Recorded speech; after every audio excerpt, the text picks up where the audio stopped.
Sin embargo, me pasa que uno no sabe por dónde empezar. Es tan grande, la envergadura es tan gigantesca que lleva a la parálisis incluso, por dónde uno parte. Entonces, quería provocarte por ahí. Tú sabías harto de estos temas, muy específicamente, además de educación. Si tuvieras que tú tomar una decisión, ¿por dónde partir? Bueno, como educación como salud tiene el problema de esa complejidad, ¿no? Que hace que sea súper difícil decir, bueno, voy a partir aquí porque uno sabe que por donde parta, inmediatamente va a tocar otras 25 piezas que va a tener que mover para hacerse cargo de eso. Entonces, si partís por el currículum, decir, bueno, actualizo el currículum, pero para eso tengo que actualizar a los profesores respecto al currículum. Entonces tengo que hacerme cargo entonces de los incentivos de los profesores y entonces va a aparecer la discusión sobre los sueldos de los profesores, las condiciones de trabajo de los profesores, la formación de los profesores, entonces hay que ir a la universidad, a ver cómo los forman mejor. O sea, es muy difícil elegir un lugar donde entrar. Sí, yo creo que el gran tema de nuestra educación es que tenemos un modelo formativo, educativo, una forma de entender la educación, no solo en Chile, ¿eh? Por lo menos una gran parte del mundo occidental, que está probadamente obsoleta. O sea, que todo el mundo, no hay especialista que desde hace 30 años nos venga diciendo que la lógica actual del sistema educativo no responde a las necesidades ni de los estudiantes, ni del siglo XX, ni de la sociedad, y por lo tanto que hay que hacer una transformación muy importante de la experiencia educativa que le ofrecemos a los estudiantes. Entonces, yo partiría, pero eso requiere un consenso muy grande, entonces yo partiría por un ejercicio que puede estar desprestigiado hoy día, ¿no? Que son, pongámonos de acuerdo, sentémonos todos los que... Yo creo que uno de los grandes dramas que hemos tenido en educación es esta idea de que cada uno de los gobiernos que han entrado, todos, en los últimos años, entran a imponer una agenda que es bien ideológica en cada uno de los lados en educación y que no va a llegar, y que cada gobierno que viene lo vuelve para atrás y vuelve con otra agenda, porque creo que si no nos sentamos y no nos ponemos de acuerdo dónde queremos estar como país con nuestro sistema educativo en 30 o 40 años más, no tenemos ni una vuelta. O sea, es una discusión muy de fondo que, como digo, que en el mundo de la educación y de los expertos está súper dada.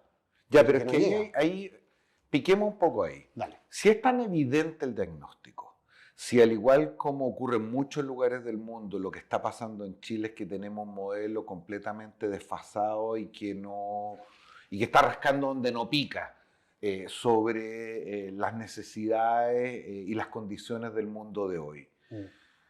Yo tengo la impresión de que esto no es solamente un desacuerdo ideológico. Hay cuestiones que son súper vitales, a ratos medias desagradables y políticamente poco correctas para poner sobre la mesa. Pero, por ejemplo, todos los intereses que hay. Los intereses, para partir, por de pronto, de los profesores, cómo funciona la lógica gremial. Es decir, la sensación es que las inercias todas son súper poderosas. Entonces, incluso teniendo la intuición de saber cuál es el camino que hay que transitar, eso choca directamente contra mi interés o los de mis representados. Bueno, sí, para ser justo, bueno, el colegio de profesores primero, el colegio de profesores, no los profesores, menos del 20% de los profesores están colegiados, y creo que hay una distancia, y eso, por eso me parece importante destacarlo, pero además hay intereses de los sostenedores, de los municipios que han tenido durante mucho tiempo mucho interés en la educación. Y efectivamente, yo creo que no es solo falta de convicción compartida, también lo que está pasando con los servicios locales demuestra que hicimos un ejercicio de transformación institucional bien importante y los intereses siguen operando exactamente igual en el servicio local que como operan en el municipio. Entonces no es fácil esa ecuación. Pero ¿sabes lo que pasa? Que yo creo que, por eso que me parece que tenemos que hacer un ejercicio que necesariamente es un ejercicio de los líderes, de los dirigentes, de ponernos de acuerdo en que efectivamente esto nos da... Mira, lo que está pasando con el post-pandemia, ¿no? Y todo el tema de la inexistencia y de la falta, lo que ha costado llevar a los estudiantes de vuelta a la escuela. Mucho tiene que ver con esto, tiene que ver con que ¿para qué van a volver los estudiantes de secundaria, particularmente de media, a una escuela que no les aporta, en lo que ellos sienten, nada para ser quien podrían ser en el futuro? De hecho, hay harto análisis más reciente de cuánto tiene que ver eso en la población, el tema del narco, y cómo genera un camino alternativo a la escuela, que es más rápido, más atractivo, más rentable. Entonces, si nosotros no, de verdad, yo tengo una angustia respecto del sentido de urgencia de este cambio, porque el ministro Ávila, cuando asumió al principio este gobierno, no sé si te acuerdas, sacó un documento que se llamaba El cambio de paradigma educativo o algo así, que tenía que ver con esto, tenía que ver con recoger la reflexión de los grandes cambios que tiene la educación y cómo lo hacemos en Chile. Le sacaron la mugre. En todos los medios dijeron, ¿qué está hablando del cambio de paradigma cuando el problema es que los niños están en la sala y no aprenden, y la recuperación? Guardaron el documento en un cajón y llevamos 2 años hablando de la asistencia a clase, que es muy importante. Eso no. Pero si nosotros no abordamos en serio la discusión del fondo, de verdad no vamos a llegar a ninguna parte. Nuestra educación hoy día ya es irrelevante para los estudiantes, para la gran mayoría de los estudiantes de este país. Yo me acuerdo haber tenido al actual ministro de Educación en otro programa y le pregunté, suponiendo que me iba a contestar algo distinto, y él reconoce públicamente de que no solamente el estado de nuestra educación es completamente crítico, sino que la educación pública ha sufrido un enorme retroceso. Y ahí quiero ponerte una reflexión un poquitito distinta que tiene que ver con algo que es muy caro para la izquierda o para todos aquellos que tenemos alguna sensibilidad progresista. Porque si uno lo pone de esta manera, el desarrollo de este país en los últimos 40, 50 años ha estado sentado básicamente sobre 2 grandes pilares: la explotación de los recursos naturales y el capital financiero, que son 2 áreas o 2 dimensiones por definición apropiables, ¿no? Pero si hay algo, sea por la naturaleza humana, por la gracia del Espíritu Santo, por las razones que se te ocurra, que se reparte más o menos de manera pareja, es justamente el talento de las personas. Y por lo tanto, cuando uno invierte en educación, cuando uno invierte en capital humano, cuando uno lo pone en el centro del desarrollo, no solamente está impactando directamente el bienestar de esas personas, sino está contribuyendo a la mayor igualdad, a la mejor distribución del ingreso. ¿Qué es lo que hemos hecho profundamente mal las personas de sensibilidad izquierda para que algo tan caro como la educación pública haya retrocedido tanto durante estos años? Mira, lo primero es que, como tú dices, la educación en general está mal. Nosotros, en las pruebas internacionales, nuestros estudiantes de los mejores colegios privados tienen los mismos puntajes en las pruebas internacionales que los últimos estudiantes de la educación en Singapur, en Filipinas, o en los países que les va bien. O sea, tenemos un sistema que en general le va mal.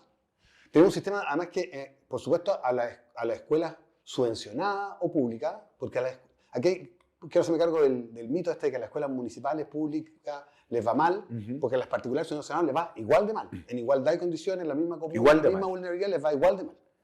Entonces, la educación pública en sentido amplio, es decir, que incluye a las municipales y a las particulares subvencionadas, les va todavía peor que a las privadas.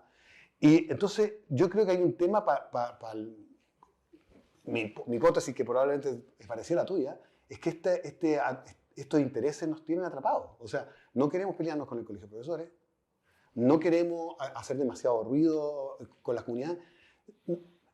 La educación que marcha, que protesta y que hace ruido es la educación universitaria.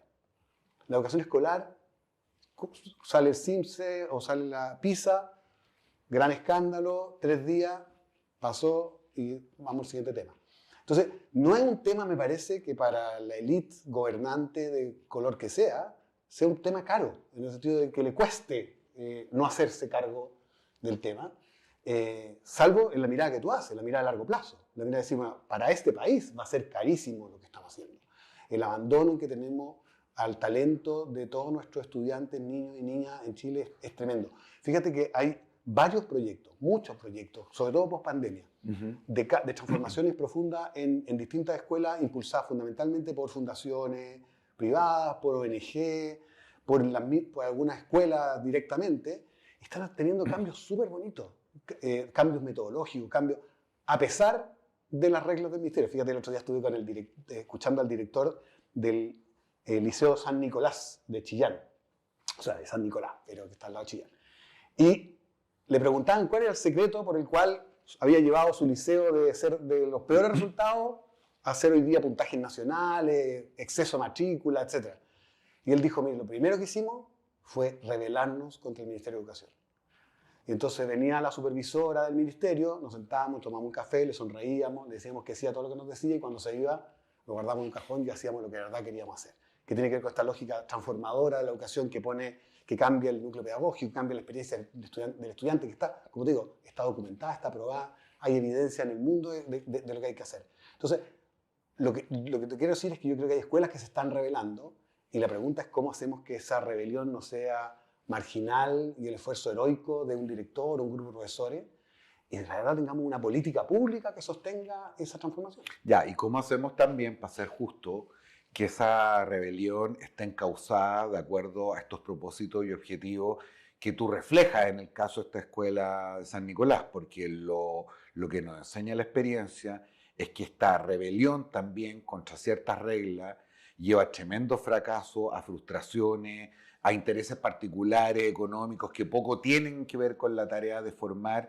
En esa ecuación, a propósito de la educación municipalizada, subvencionada, si uno tuviera que atribuir cuotas de responsabilidad, ¿cuánto más o cuánto menos es la responsabilidad de la política pública respecto de los regulados, de los que han tenido que llevar adelante estos proyectos y estas experiencias? Me carga eso andar repartiendo Yo responsabilidades. lo sé, pero no en porcentajes exactos. Pero, sí, no, pero digo, o sea, para salvar mi porque canción, el caso de San Nicolás, que es un caso muy bonito, lo que básicamente evidencia es que hay un pequeño grupo de personas que tiene ideas claras, una profunda convicción y está dispuesto a desafiar a la autoridad que por la burocracia, por la inercia, por la ausencia de mayor innovación, viene a aplicarle un conjunto de reglas que si la obedecieran no hubieran tenido los resultados. En ese caso es más o menos evidente que hay una importante responsabilidad en la política pública, pero no son todos los casos. no, claro, por eso digo, para salvar mi tranquilidad, pero no deja decir que aquí responsables somos todos. O sea, todos los que nos interesa lo público, todos los que nos interesa la educación, no hemos sido capaces de poner esto realmente en la mesa como una prioridad y por lo tanto eso es responsabilidad de todos.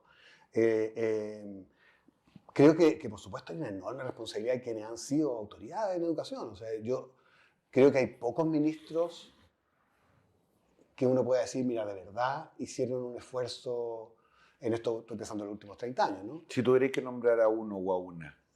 Yo, por ejemplo, tengo la impresión de que Mariana Elwin hizo un esfuerzo interesante, bien centrado en la educación. Tengo la impresión de que Harald Beyer, lo que alcanzó a estar, creo que tenía un foco interesante. Creo que la Adriana del Piano empujó cosas importantes de cambio y no mucho más. Okay. Y no mucho más. Bueno, creo, para ser justo, en el gobierno de Elwin, José Pablo Arellano, Sergio Molina, que iniciaron la reforma educacional de aquellos años y sobre todo lo pusieron presupuestariamente, o sea, duplicamos, triplicamos el presupuesto de educación en esos años. Entonces, desde el punto de vista de los recursos, o sea, hay que acordarse que en el primer gobierno de Elwin, cuando termina la dictadura, los profesores ganaban literalmente el sueldo mínimo.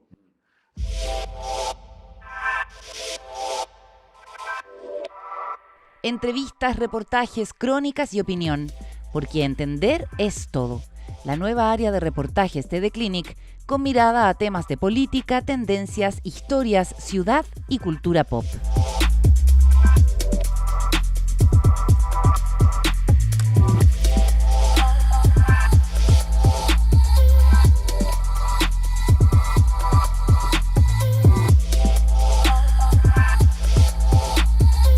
Los sábados y domingos son de reportajes de The Clinic.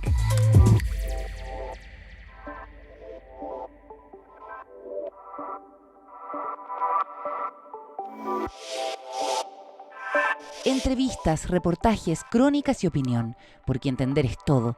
La nueva área de reportajes de The Clinic, con mirada a temas de política, tendencias, historias, ciudad y cultura pop.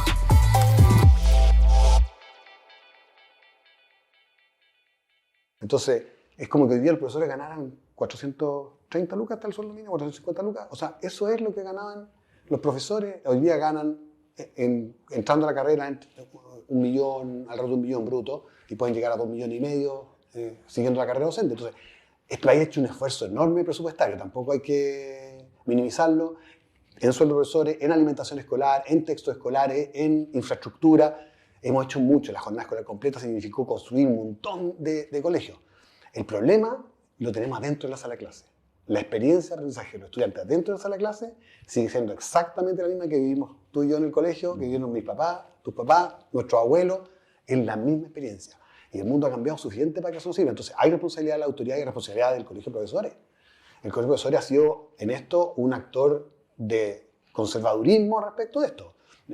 Ha impedido muchas transformaciones importantes a través de sus movilizaciones o su influencia. Creo que la Facultad de Educación, de verdad, es sorprendente porque uno debería esperar que en la academia, donde esta reflexión en el mundo se ha dado, sean los que estén empujando el carro, y no es así. Las universidades están formando a los mismos profesores de hace 30 años. Quedémonos ahí un segundo, porque es bien importante identificar como uno de los principales problemas lo que está ocurriendo dentro de las salas de clase. Que tiene que ver con alumnos y tiene que ver con profesores. Y tú hacías la provocación de que probablemente lo que ocurre en la sala de clases no es muy distinto a cuando nosotros dos estábamos en el colegio, nuestros padres, nuestros abuelos.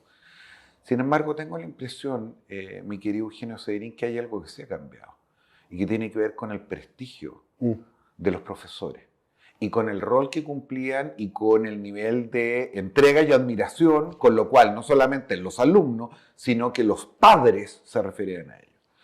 No vamos a hablar de experiencias particulares, pero probablemente de las cosas más desesperanzadoras es estar en una reunión de apoderados y ver cómo los apoderados se refieren a los profesores, al colegio, la lógica de la competencia que hay detrás, el creer que ellos siempre tienen una mejor resolución, decisión respecto a lo que está ocurriendo. Y para decirlo, y es bien triste, los profesores hoy día, como oficio, como profesión, no están para nada prestigiados, muy por el contrario. En nuestra época, incluso todavía, pedagogía se llenaba por un número importante de alumnos que habían tenido un gran rendimiento en las pruebas de selección. Hoy día eso no está pasando, no es solo un tema de plata. Sí, claro. No, sin duda. Fíjate, hay un estudio del BID que se llama Profesión Profesor, en que revisan cómo en América Latina se perdió el prestigio de la profesión docente y cómo eso tiene mucho que ver, para que uno vea cómo funcionan las políticas públicas. Tiene que ver con que a fines de los 60, a principios de los 70, hubo un esfuerzo enorme, no solo en Chile también con el gobierno de Frei Montalva, pero en toda América Latina por aumentar la cobertura escolar. O sea, a fin uno siempre piensa, la educación de antes era súper elitista. Así es. Al final del gobierno, en la mitad del gobierno de Frei Montalva, el 60-70% de los niños iban al colegio. Y en media eran el 40% y en la universidad ya eran una élite muy selecta. Entonces hubo un esfuerzo enorme en América Latina por decir, mira, necesitamos que todos los niños y niñas vayan a la escuela. Se hizo la educación básica universal en 6, 7 u 8 años según el país, pero no habían profes. Entonces hubo una doble decisión, una mala decisión en todo sentido. Una, formar profesores muy rápido. Entonces, sacar profesores que en 1 o 2 años de estudio ya pudieran ir a la escuela. Y 2, pagar muy malos sueldos.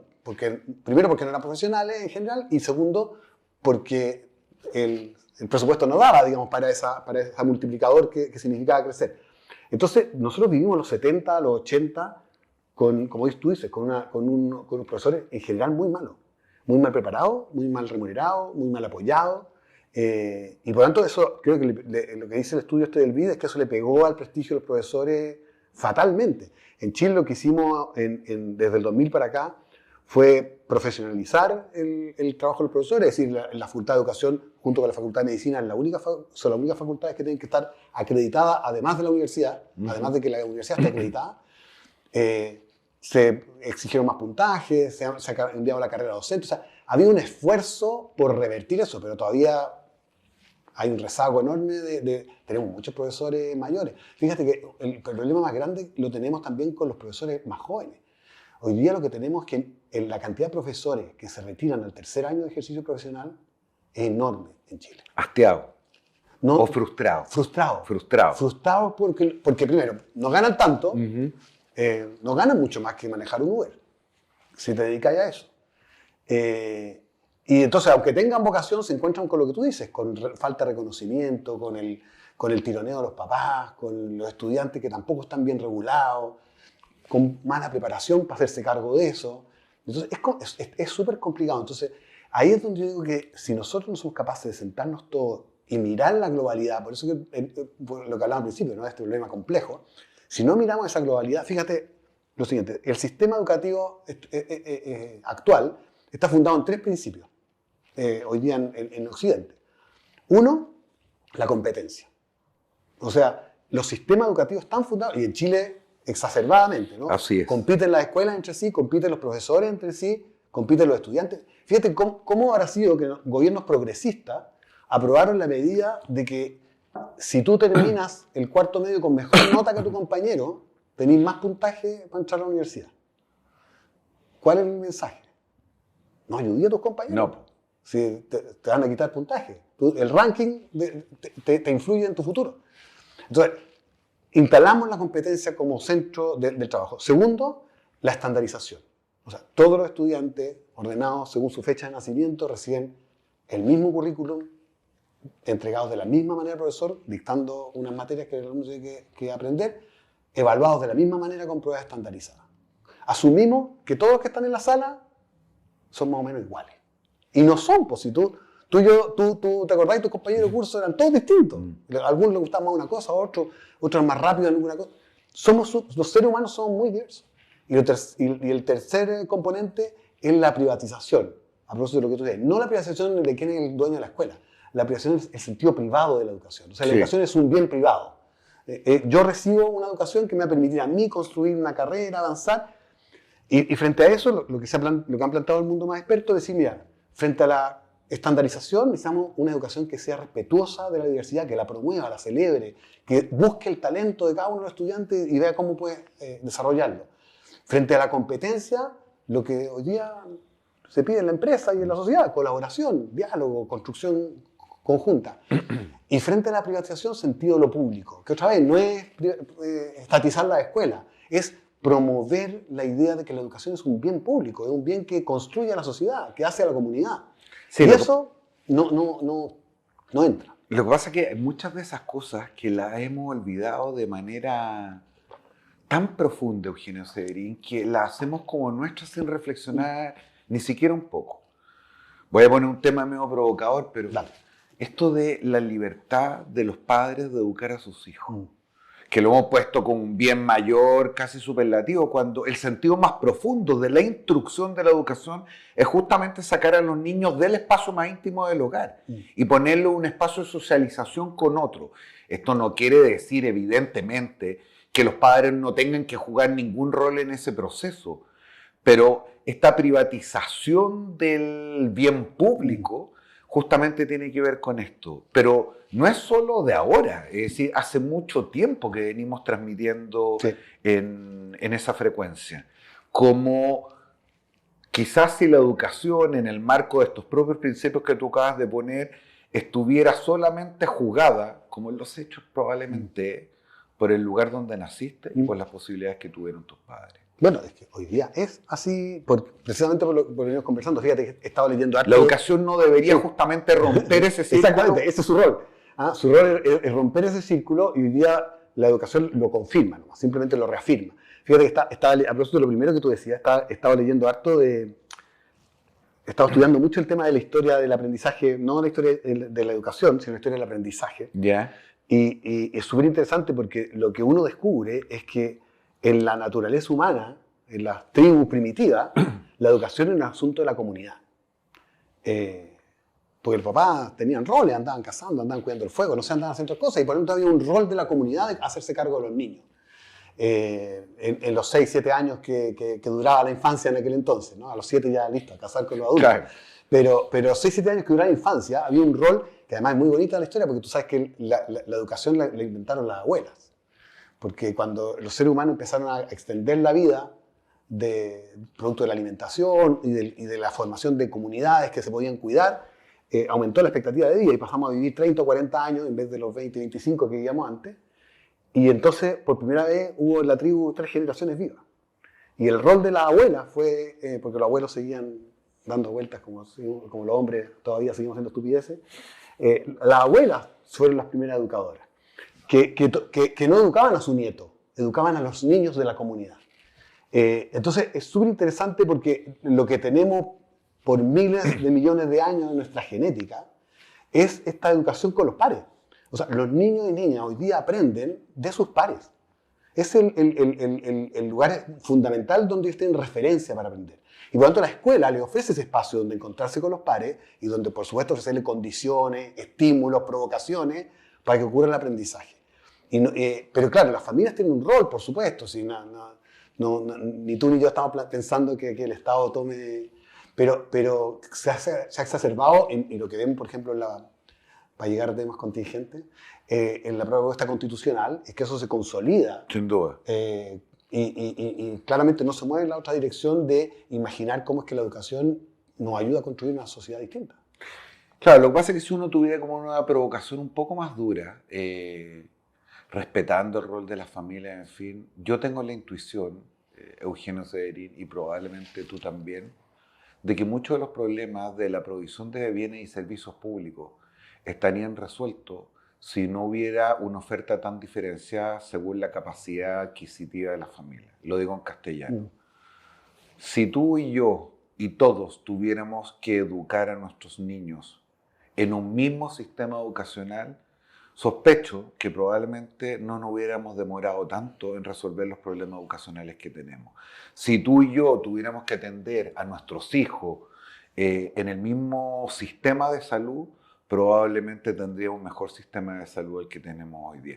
¿Dónde uno encuentra el equilibrio para no llegar a ese extremo, pero para no reproducir la desigualdad que justamente en el caso de la educación es el instrumento llamado a revertirla o a corregirla? Bueno, temazo, ¿no? Porque en realidad efectivamente todos los que venimos hablando, que son los que tienen que tomar las decisiones respecto de esto, no le aprieta a ellos el zapato. No, po. No es su zapato el que está apretando. Y por lo tanto uno tendría que decir, bueno, que aquí tiene que operar la solidaridad, el sentido común, de lo común, ¿no? de la comunidad. Y creo que eso es parte de lo que hemos perdido en nuestro Chile actual, y probablemente no solo en Chile, que nos hace tan difícil convivir, nos sale tanto más natural, y no lo digo solo por la propaganda de la Constitución, el que se jodan. Que se jodan. Si el que no se esforzó como yo, el que no sacó la mugre como yo, si yo esto lo construí yo, que se jodan nomás. Pues, si no, entonces creo que eso lo tenemos muy culturalmente instalado. Y creo que, y eso es parte de lo que hablamos, esto de la lógica de la competencia versus la de la colaboración. Yo creo que nosotros, y cuánto de eso nos explica también todas las crisis de salud mental que vivimos. O sea, es súper alienante vivir en un contexto donde uno se siente en guerra y competencia con los demás permanentemente, donde se siente amenazado permanentemente por lo que está pasando. Yo creo que eso explica buena parte de, no solo en los estudiantes, los estudiantes también, pero también en la población adulta. O sea, yo creo que vivimos en términos de crisis de salud mental, tiene mucha raíz en esto que estamos hablando.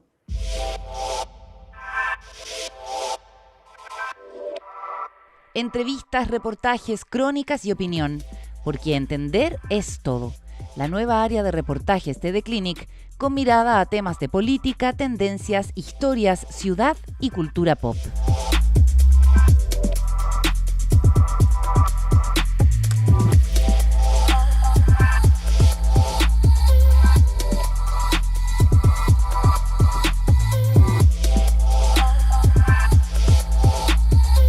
Los sábados y domingos son de reportajes TD Clinic.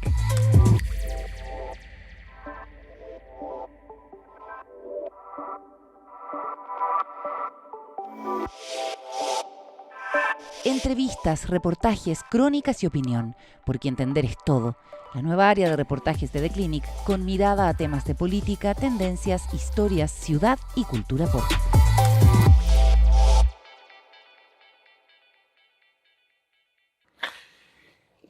Volvamos un segundo a los tomadores de decisión, ¿no? Tú hace un rato en la conversación decías que a diferencia probablemente de los universitarios, los alumnos de la educación secundaria y para qué te digo de la preescolar no tienen ninguna capacidad de movilizarse, y se ha instalado no solamente en Chile sino que probablemente en muchas partes del mundo intrínsecamente a la lógica de la política que el que no llora no mama, o entender que el bien común por definición es más difuso que intereses particulares que perseguidos con mucha intensidad generan un impacto. O en lógica de mercado, asumimos que la suma de los bienes particulares va a ser el bien común. Y no efectivamente. Una de las decisiones que se tomó en estos últimos 20 años, particularmente por el gobierno de Michelle Bachelet, fue otorgada la gratuidad en el segmento de educación universitaria. Visto en perspectiva, ¿no te parece una cuestión profundamente regresiva e injusta? Sí, no, o sea, no se lo he visto en perspectiva. También en ese momento me lo pareció. Yo creo que... Yo entiendo que había un principio que venía de mucho antes, ¿no? De que ningún joven con talento se quede fuera de la educación superior, y para eso inventaron distintos mecanismos, y por supuesto tendríamos que haber seguido pensando, porque efectivamente el CAE estaba muy cuestionado, muy complicado.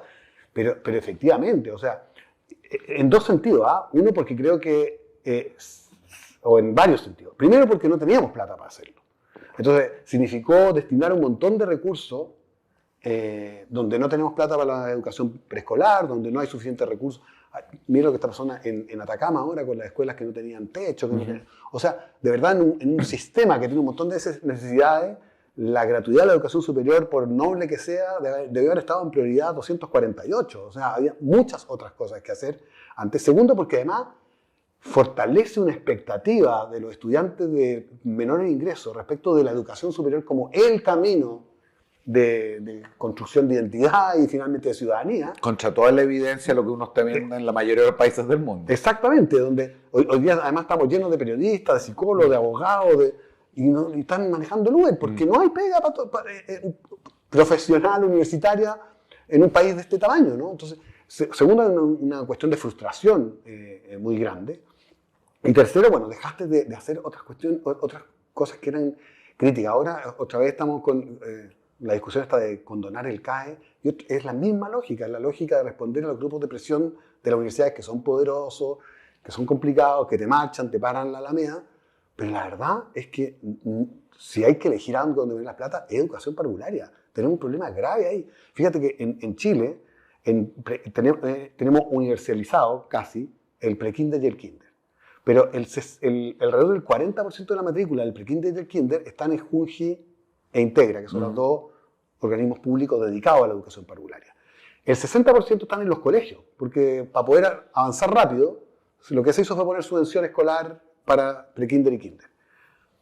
Y la calidad de lo que está comiendo ahí es muy mala, en general. Hay algunos que hacen gran esfuerzo para tener, pero en general es muy mala porque no tienen atención especializada. Entonces, estamos repitiendo un error garrafal, el mismo que cometimos en los 60 con la educación escolar, en educación parvularia. Estamos formando en una etapa que es crítica para el desarrollo del pensamiento, para el desarrollo del lenguaje, para el desarrollo de las habilidades básicas de los estudiantes, estamos haciéndolo muy mal. ¿Y para qué decir de 4 años para abajo? Lo que hace Junji Integra son marginales respecto de la población entre 0 y 4 años.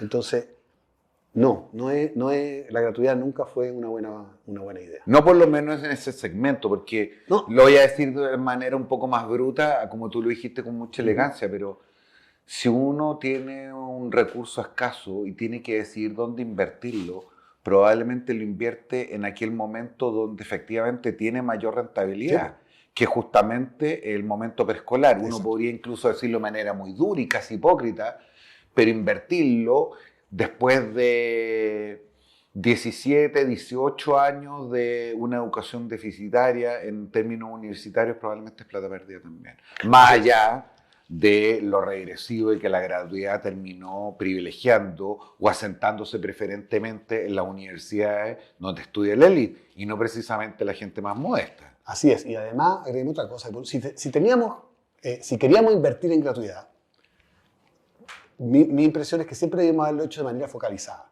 ¿Qué quiero decir con esto? A ver. Nos faltan, aparte focalizada en términos de vulnerabilidad, digamos que no es gratis para todos, es gratis para los que lo necesitan, y de hecho hoy día está focalizada en los 4 primeros deciles. Pero focalizar en términos estratégicos como país. O sea, en este país, por ejemplo, sabemos que nos van a faltar chorreras de profesores en inglés, idioma, ciencia. Sabemos que nos faltan ingenieros informáticos. Sabemos que nos faltan educadoras de párvulos. Sabemos lo que nos falta en este país, sabemos lo que nos sobra. Entonces, ¿qué sentido tiene como país que estemos gastándonos la plata que metemos además la gratuidad en formar más periodistas, psicólogos, con todo respeto por los periodistas y los psicólogos? Y los abogados. Si nos sobran, y en cambio, ¿por qué no las focalizamos estratégicamente como país? Decimos, mira, hay gratuidad, Si quería al 100% o al 90% de la gente de las familias más pobres, pero en estas carreras, que son las que el país necesita invertir. Entonces, creo que nos faltó inteligencia ahí para resolverlo de una mejor manera. Otra cosa me jodí, también políticamente poco correcta quizás. ¿Estabas de acuerdo con terminar con la selección y el copago? Sí. ¿Por qué? Lo voy a preguntar de manera distinta. ¿Por qué estabas de acuerdo con terminar con la selección y el copago si eso no necesariamente significó disponer de una alternativa de igual o mejor calidad, por de pronto de carácter público? Mira, fundamentalmente porque el mecanismo de la selección y el copago lo que hacía era segmentar socioeconómicamente a la población. Entonces, independientemente de los talentos, de los esfuerzos de los estudiantes, a este colegio, que tenía mejor infraestructura, tenía algo mejor que ofrecer, entraban los que podían pagar, y en la otra cuadra entraban los que no podían pagar aquí y que no les quedaba más que irse al municipal. Entonces, efectivamente, yo creo que el esfuerzo de decir, mire, vamos a este sistema de acceso universal a la educación, es decir, vía postulación semi-aleatorizada, porque es un algoritmo, no vamos a usar la palabra tómbola porque no es una tómbola. Y tampoco es prestigiada. Está desprestigiada y no es una tómbola, es un mecanismo de asignación a través de un algoritmo. Lo que busca eso, es decir, mira, por lo menos vamos a distribuir esto de una manera más justa, porque además está el tema de los hermanos y todo eso. Entonces yo creo que sí. Ahora, lo que pasa es que la contraprestación de eso tiene que ser el esfuerzo por la calidad en todos los establecimientos, porque si no es un drama. O sea, si yo postulé a la escuela que antes tenía que pagar, ahora no pago, pero postulé y no quedé, y quedé en la del lado, que sigue siendo igual de mala, entonces, bueno, pero es que con todo respeto me cagaron. El orden de los factores sí altera el producto, entonces. Por eso lo pregunto. A mí, en principio, el terminar con la selección y el copago me parece una medida correcta, siempre y cuando uno nivele la cancha de manera previa para efectos de que la no selección en determinado establecimiento no signifique una cuestión extremadamente gravosa. Pues si hay algo que hemos aprendido es que uno incluso hasta le puede meter la mano en los bolsillos de los ciudadanos. Puede meter la mano en la urna, como suelen decir ahora, pero jugar con el futuro de los cabros parece ser una cuestión que los ciudadanos no toleran con mucha paciencia. De hecho, si uno lo mira con algo de calma, mucho se nombra el caso Cabal, pero probablemente el mayor golpe en popularidad de Michelle Bachelet, sobre todo en los sectores que eran más proclives a su votación original, justamente estuvo en ese segmento. Sí, fíjate que voy a decir algo más provocador también. Yo creo que uno de los grandes problemas que hemos tenido para resolver eso es que el mundo progresista, cuando estaba en el gobierno, no ha logrado entender que el sistema de educación pública es el sistema de los colegios municipales y particulares subvencionados, y ahora también los SLEP. De acuerdo. El foco exclusivo y excluyente que ha puesto en la educación municipal ha significado, fíjate la paradoja, que el Estado, el Ministerio de Educación y su institucionalidad pone su atención y sus ojos en la educación municipal y deja la educación particular subvencionada. Y esto es literal, o sea, por ejemplo, si tú miras la ley que creó los SLEP, obliga a los SLEP a crear redes de colaboración entre las escuelas del SLEP, no con las municipales, no con las particulares subvencionados que están en la cuadra al lado y que están haciendo otras cosas.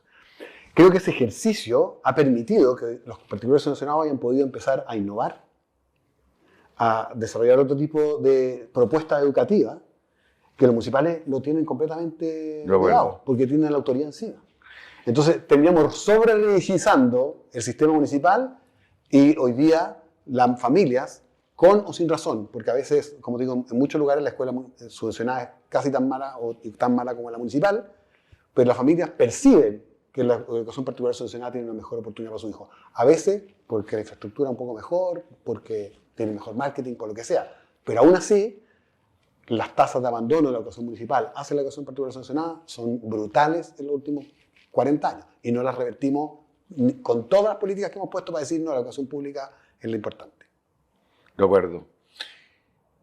Partimos esta conversación declarando una cierta ansiedad Total. por la envergadura del problema y por la incapacidad de abordarlo. En el transcurso de la conversación aparece el caso de la escuela de San Nicolás, que se revela frente a la autoridad y hace algo distinto con resultados enormes. Transitamos también porque las razones por las cuales no logramos ponernos de acuerdo no solamente tiene que ver con la diferencia de actores, sino que con intereses múltiples y creados y con una cierta inercia que es difícil de romper. ¿Cómo te suena lo siguiente?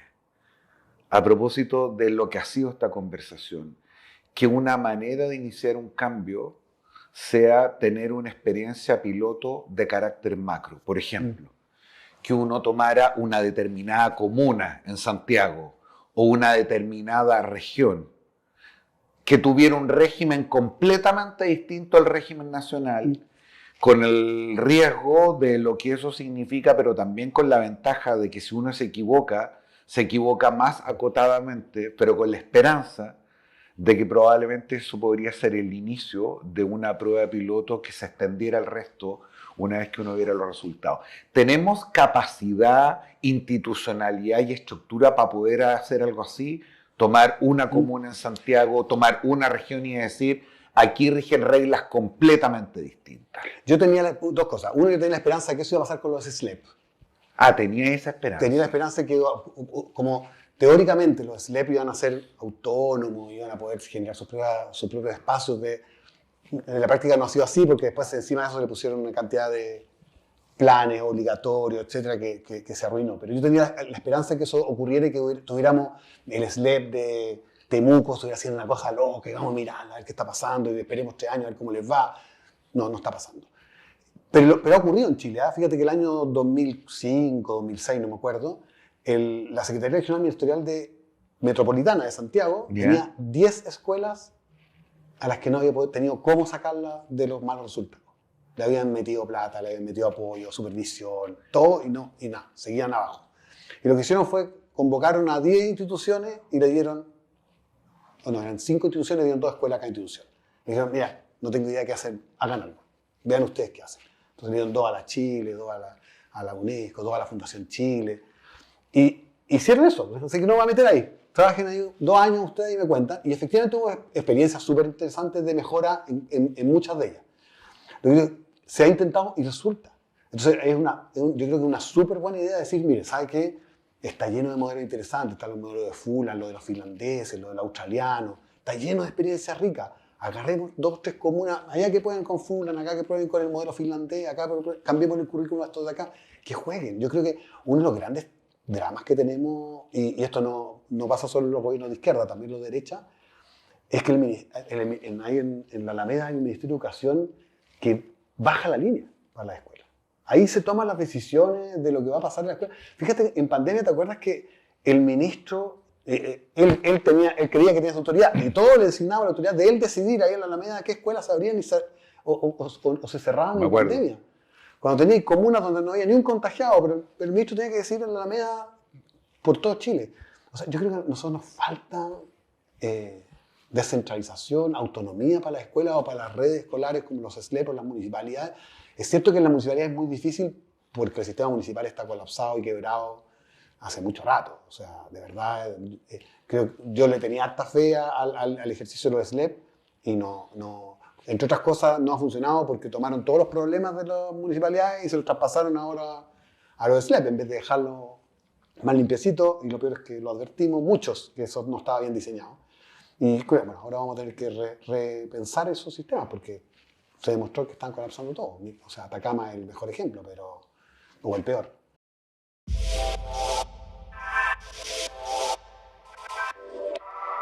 Entrevistas, reportajes, crónicas y opinión, porque entender es todo.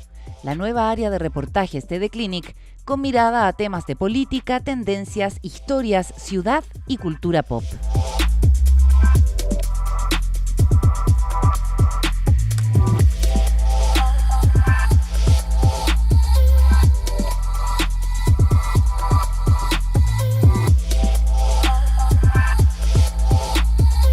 Los sábados y domingos son de reportajes de The Clinic.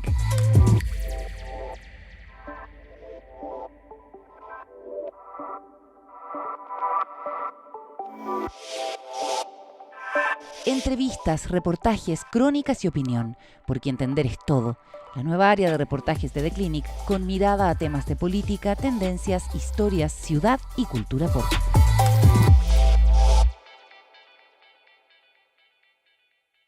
Oye, Eugenio, estamos a puertas de un proceso electoral bien decisivo que conecta con un segundo proceso constitucional, más allá de tus preferencias políticas y de tu evaluación del proceso anterior y de este. Me interesa saber específicamente, porque mucha gárgara se ha hecho esta cuestión en seguridad, en corrupción y también en educación. ¿Cómo te parece que los temas de educación quedan consagrados en esta propuesta a partir de lo que tenemos hoy día? A ver, en lo fundamental, el capítulo de educación no cambia mucho respecto a lo que tenemos hoy día, lo cual no es buena noticia, porque lo que tenemos hoy día no ha sido fácil. O sea, uno de los grandes dramas, recordarás que cuando se hizo la reforma constitucional anterior de la Constitución, entre otras cosas, se levantó el tema del derecho a la educación, porque el eje central de la Constitución originalmente del 80 era el de la libertad de los padres, el de la libertad de enseñanza. Que en realidad la libertad de enseñanza que tiene dos vertientes, ¿no? La libertad de los padres para elegir y la libertad de los empresarios para crear escuelas o crear oferta educativa. La Constitución hoy día, el borrador que está sometido a votación próximamente, reafirma todo ese sesgo más individualista y más privatizador de la educación, pero como digo, pero no es muy distinto en educación. Tiene un artículo que va a ser polémico porque define que el financiamiento de la educación tiene que ser por alumno. Toda la lógica de los vouchers está súper cuestionado respecto a su efectividad, pero entonces constitucionaliza una medida de política pública que debería ser más bien motivo de evaluación y de transformación por vía legal. Pero aparte del capítulo de educación, a mí me preocupa el impacto que puede tener en educación el tema de la objeción de conciencia, media universalizada, digamos, institucional y personal. Porque costó mucho en este país, tú tienes que recordar, porque hasta hace 20 años este país echaban a las alumnas cuando quedaban embarazadas, echaban a los niños de los colegios cuando los papás se separaban. Costó mucho revertir eso, costó mucho decir que el derecho a la educación estaba por encima de ese tipo de decisiones. O el derecho a la salud. Es decir, esa misma objeción de conciencia para que un determinado médico no provea ayuda a una mujer que quiere interrumpir el embarazo, va a ser un problema menor frente a un conjunto de personas que en un escenario de una segunda pandemia consideran que son objetores de conciencia, por ejemplo, para vacunarse, con todo el impacto que eso tiene. O para que mis hijos no se vacunen. Claro, o un padre para tomar la decisión de que no quiere educar a sus hijos. Exacto. Porque ninguna de las ofertas educativas les satisface a partir de lo que son sus valores y por lo tanto puede objetar la conciencia. Sí, a mí es el impacto que eso puede tener en educación, eso es lo que me preocupa. O cuál va a ser el alcance de eso. ¿Qué pasa si hay un profesor que en la sala se niega a pasar un contenido? Porque, no sé, no pasa contenido de educación sexual, o no pasa contenido de historia de Chile reciente, o no pasa la historia de la Segunda Guerra Mundial porque a él le gusta Hitler. O sea, de verdad, creo que nos vamos a meter ahí en un lío que puede ser súper complicado en la educación. Y claro, la explicación esta de que no, que todo está regulado por la ley,